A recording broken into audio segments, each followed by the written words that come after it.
Нов туристически информационен център заработи в курорта Свети Константин и Елена.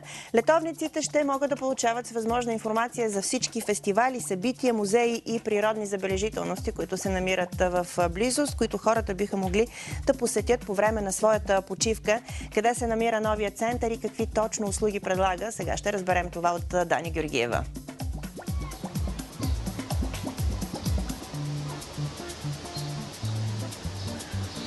Да, Тони, намирам се точно пред самата постройка на туристическия информационен център, която пък се намира непосредствено до един от най-известните хотели в курорта Свети Константин и Елена.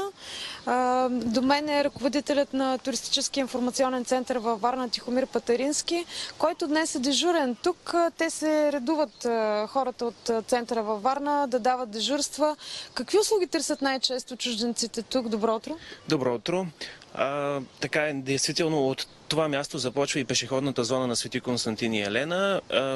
Услугите, които ние предлагаме, а и те, които се търсят от туристите, са предимно свързани с възможност какво те могат да посетят в района и в околностите на Свети Константин. За наша радост в Свети Константин, освен слънце, плаж, море, има и много така допълнителни неща, които могат да бъдат посетени и така да бъде разнообразен престоя на гостите. Имам предвид манастира Свети Константин, който е в непосредствена близост, не повече от 100 метра. Една прекрасна ботаническа градина. Имам предвид ботаническата градина на Софийския университет Екопарка, както и търсят много информация и за минералните басейни на територията на курорта, които могат да бъдат използвани свободно от туристите. Нашата цел, освен за Свети Константин, тъй като ние имаме карти на Свети Константин, е да насочим туристите и да слезат и до града, до Варна. Естествено, тук на пешеходната алея има много фирми, които предлагат организирани пътувания, екскурзии. Нашата цел е ние да им дадем карти, да им дадем пътеводители, да им разкажем какво има в самия град. Има в това число и културния календар, разбира се, който е важен, ако решат една вечер да се разходят до града. Също при нас много често питат за възможности за слизане до града с градския транспорт. Сега, това е тук може би място да благодаря и на управата на Свети Константин, тъй като за трета поредна година, благодарение и на тях, и на община Варна, този център функционира и ние предлагаме безплатни услуги за туристите. Това е едно от условията. Имат ли яснота точно какво искат да видят? Примерно природни обекти или музеи, към които има по-голям интерес?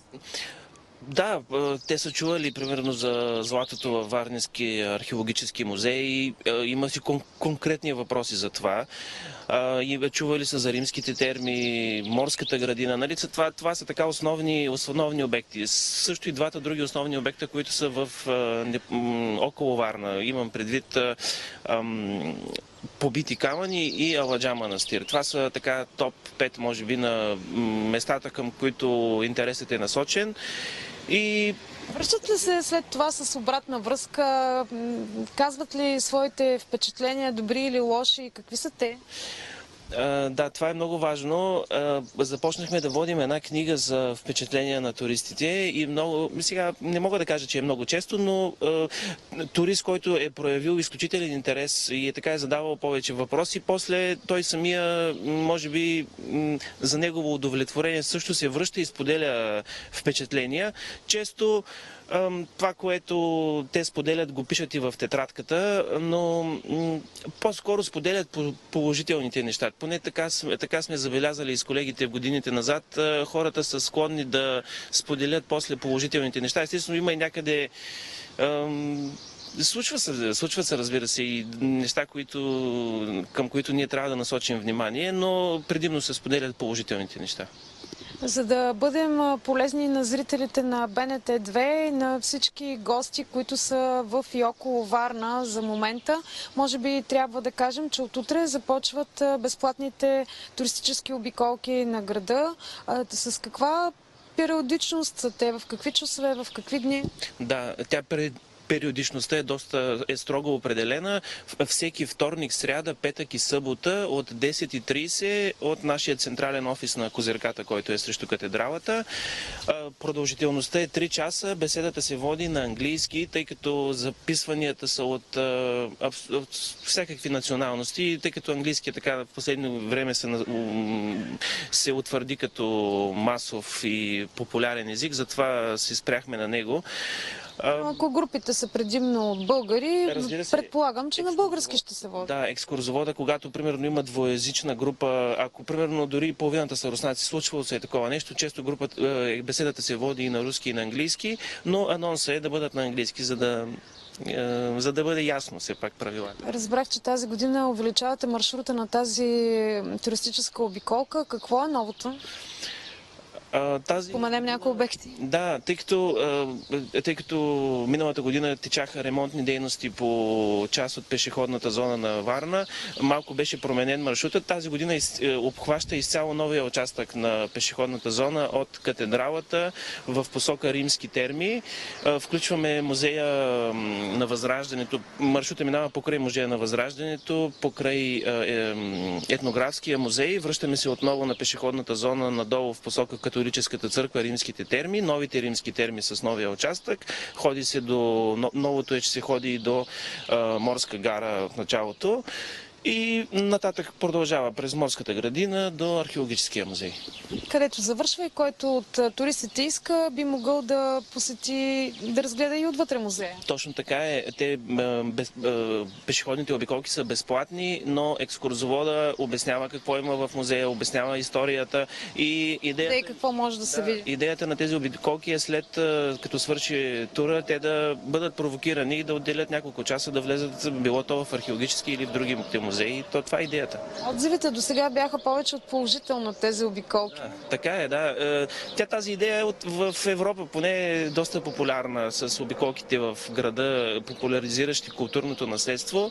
Много често тази практика и в Европа се финансира по този начин от общинските информационни центрове, от общината, защото и примерно в курортите има много фирми, които записват Варна, но те записват по-скоро един от обектите, било то катедрала или археологически музей, и другото е делфинариум и шопинг време остава. Докато такава концентриране на толкова много обекти с толкова история и архитектура е именно тук трябва да има помощ и на информационните центрове, за да съберат по-големи групи.